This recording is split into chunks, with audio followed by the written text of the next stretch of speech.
Senior صحافی اور تجزیہ کار جاوید چودھری کے مطابق اون چودھری 2010 سے 2018 تک سائے کی طرح عمران خان کے ساتھ رہے۔ یہ رات کے وقت انہیں ملنے والے آخری اور صبح ملاقات کے لیے آنے والے پہلے شخص ہوتے تھے۔ چنانچہ یہ عمران خان کی زندگی کے اہم ترین دور کے اہم ترین شاہد ہیں۔ مجھے چند دن قبل اون چودھری نے اپنے گھر پر ناشتے کی دعوت دی۔ میں 2 گھنٹے ان کے ساتھ بیٹھا رہا اور میں نے ان سے جو پوچھا انہوں نے مجھے بلا جھجک بتا دیا۔ میں نے سب سے پہلے ان سے ریحام خان کے بارے میں پوچھا۔ ان کا کہنا تھا ریحام خان سے عمران خان کا رابطہ دھرنے کے دنوں میں ہوا تھا۔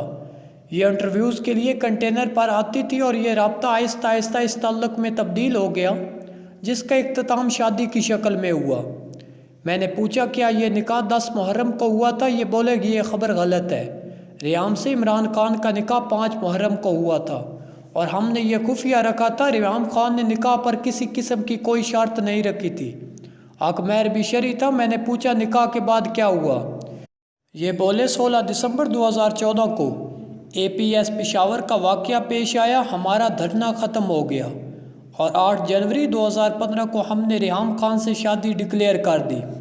میڈیا نے APS کے واقعے اور خان کی شادی کو ایک ساتھ چلا کر ہماری مت مار دی، لیکن خان صاحب ان باتوں سے نہیں گھبراتے۔ ریحام خان بنی گالہ آ گئی اور اس نے گھر سنبھال لیا، لیکن پھر دونوں کے درمیان جھگڑے شروع ہو گئے۔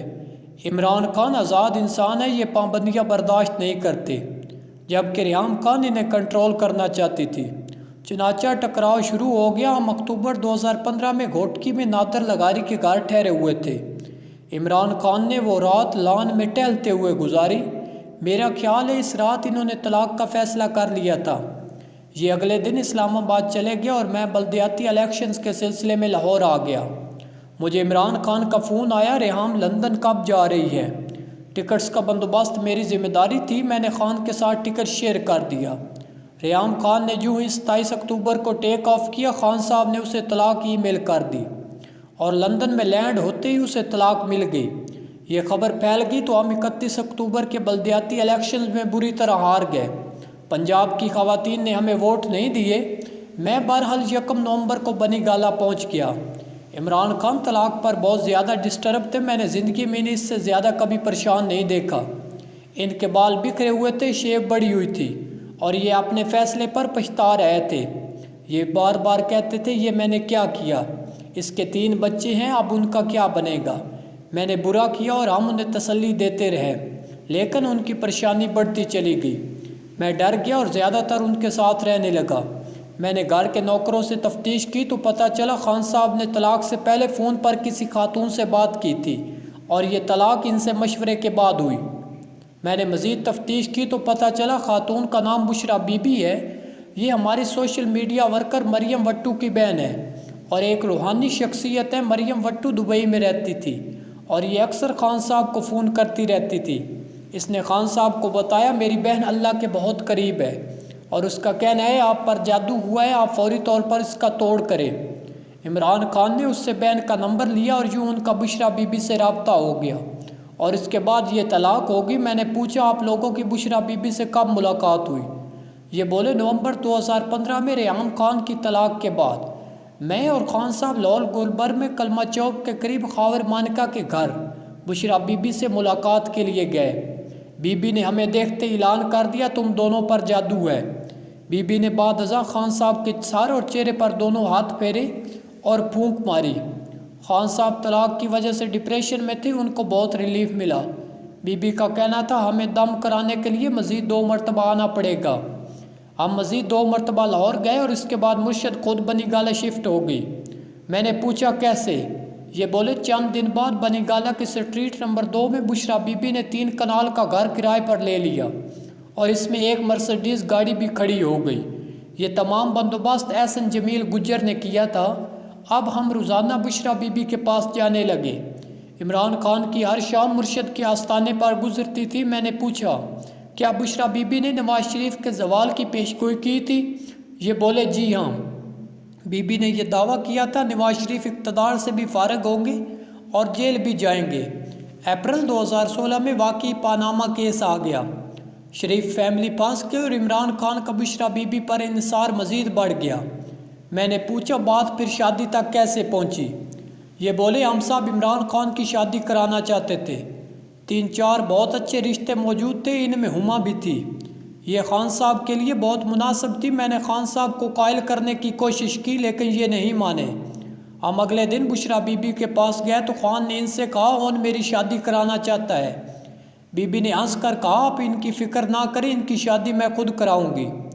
میں خاموش ہو گیا۔ بشرا بی بی نے چند دن بعد عمران خان کو مشورہ دیا، آپ میری چھوٹی بیٹی سے شادی کر لیں۔ بشرا بی بی کی بیٹی کو طلاق ہو چکی تھی لیکن خان صاحب نہیں مانے، ان کا کہنا تھا اس کی عمر صرف 25 سال ہے، یہ بہت چھوٹی ہے، یوں معاملہ یوں ختم ہو گیا۔ لیکن پھر اچانک 31 دسمبر 2017 کو خان نے مجھ سے کہا میں بشرا بی بی سے نکاح کر رہا ہوں، تم نکاح کا بندوبست کرو، ہم کل لاہور جا رہے ہیں۔ میں پریشان ہو گیا۔ میں نے ان سے کہا یہ تو شادی شدہ ہیں۔ خان بولا نہیں، ان کی طلاق ہو چکی ہے۔ بہرحال قصہ مختصر، 1 جنوری 2018 کو ہم نے لاہور ریسٹوران میں ڈنر کیا۔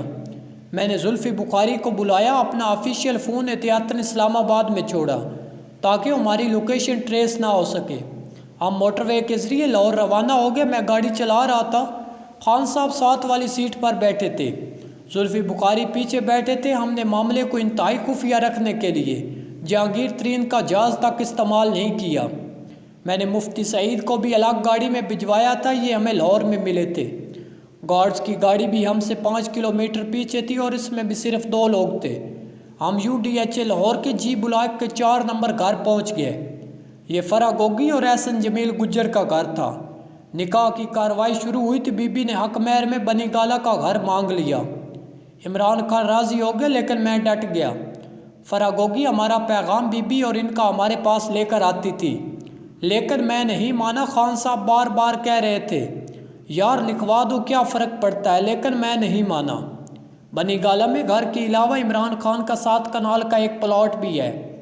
آخر میں فیصلہ ہوا عمران خان وہ پلاٹ اور زمان پارک کا گھر حق مہر میں لکھوا دیں گے اور ہم نے یہ لکھوا دیا، یوں نکاح ہو گیا۔ میں نے پوچھا بی بی کی طلاق کب ہوئی تھی؟ ان کا جواب تھا 14 نومبر 2017 کو۔ میں نے پوچھا کیا یہ نکاح عدت میں ہوا؟ یہ فوراً بولے جی ہاں، ہم نے اسی لیے نکاح شروع میں خفیہ رکھا تھا۔ میں نے پوچھا کیا مفتی سعید نے طلاق کے کاغذات کی تصدیق کرائی تھی؟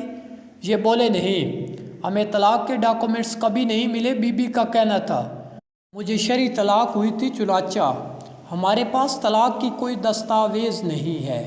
میں نے پوچھا اور اس کے بعد؟ یہ بولے خان صاحب وہ رات نئی بیگم کے پاس رہے، اگلی صبح میں نے ترین صاحب کا جہاز منگوایا، ہم اسلام آباد آ گئے۔ اس دن انسداد دہشت گردی کی عدالت میں ہماری پیشی تھی۔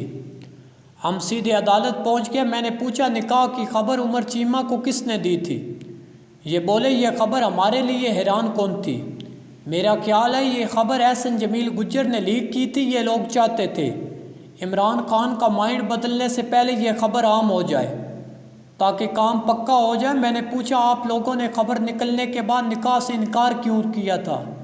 ان کا جواب تھا بی بی اس وقت عدت میں تھی، ہم اگر مان لیتے تو دائرہ اسلام سے خارج ہو جاتے۔ میں نے پوچھا آپ کو پھر نکاح کی اتنی جلدی کیوں تھی؟ عدت پوری ہو لینے دیتے۔ یہ شرمندہ ہو کر بولے بی بی کا کہنا تھا یہ حکم اوپر سے آیا، ہم اوپر والے کا حکم کیسے ٹال سکتے تھے؟